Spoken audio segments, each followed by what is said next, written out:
Angkatan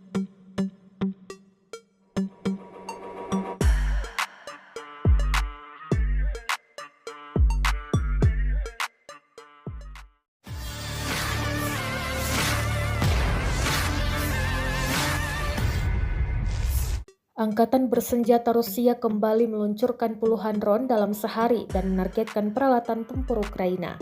Peralatan yang digempur diantaranya kendaraan tempur hingga tank. Satu persatu tank dihantam langsung drone beringas Rusia. Rekamannya beredar di Telegram pada Sabtu 4 Mei 2024. Dalam keterangan unggahan disebutkan, inilah detik-detik peralatan militer Ukraina dihantam drone presisi tinggi VT-40. Akibat serangan tersebut, militer Ukraina kembali mengalami kerugian besar.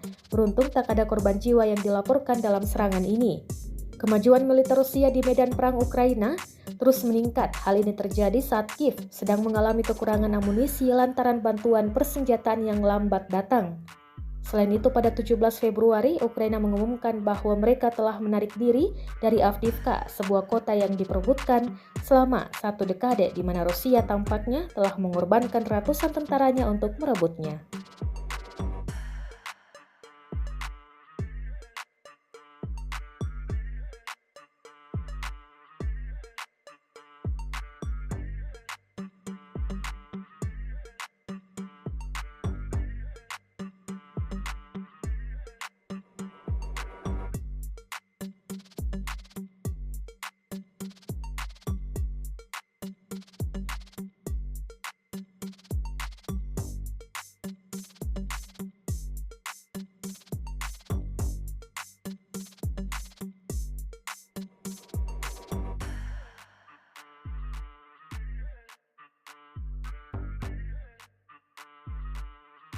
Download Tribun X sekarang, menghadirkan lokal menjadi Indonesia.